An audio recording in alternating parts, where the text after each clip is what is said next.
Okay, Gallup.com is the source of our article today. Gallup recently did a poll asking employees what they look for most in an employer or prospective employment. And the data came back with this direct statement. The organization cares about employees' well-being was in their top 3 of things they were looking for. Does the organization care about their employees' well-being? Wow.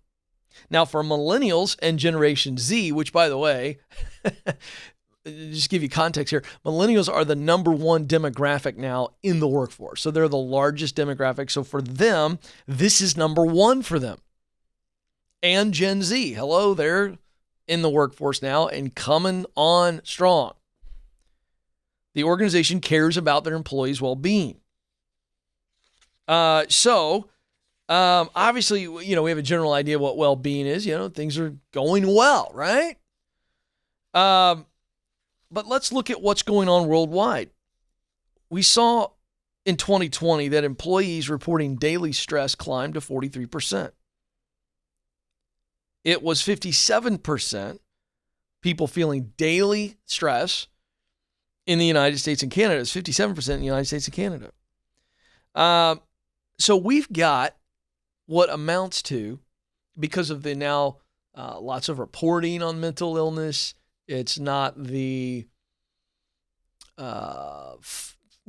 stain or the phobia of exposing it. Hey, just more and more athletes are making this a big. So all of a sudden, mental illness is on everybody's mind.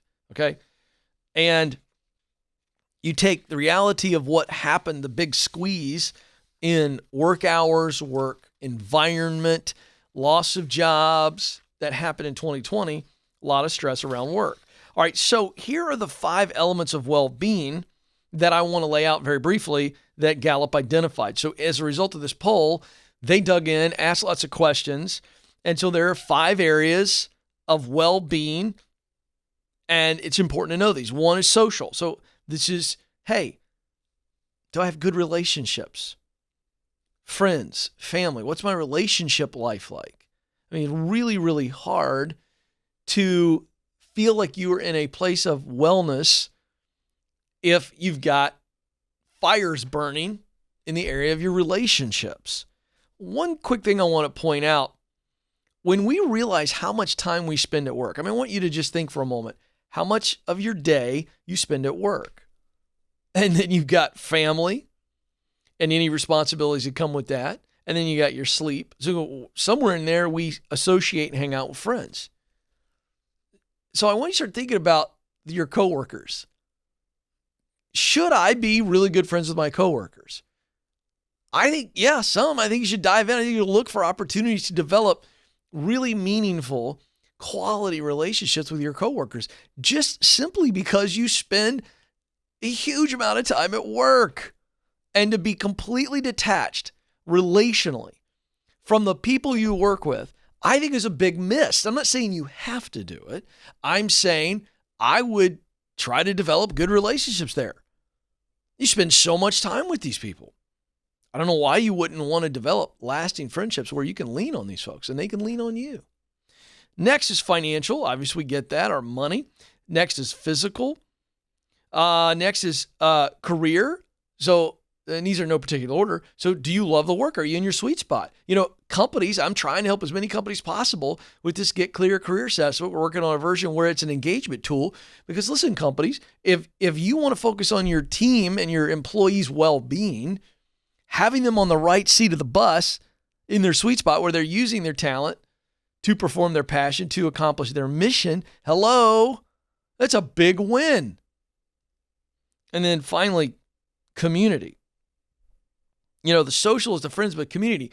Do you have a sense of, beyond just the social and the one-to-one relationships, is there a sense of community that I'm a part of something bigger than me?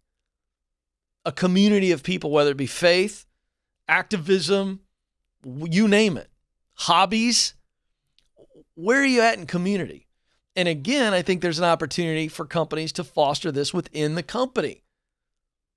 And companies do this all the time. Hey, we got a bowling league, we got a golf league, we got a frisbee league, we got whatever. This is how you foster community, which is beyond individual relationships. It's a grouping of people that have commonality. So really interesting stuff.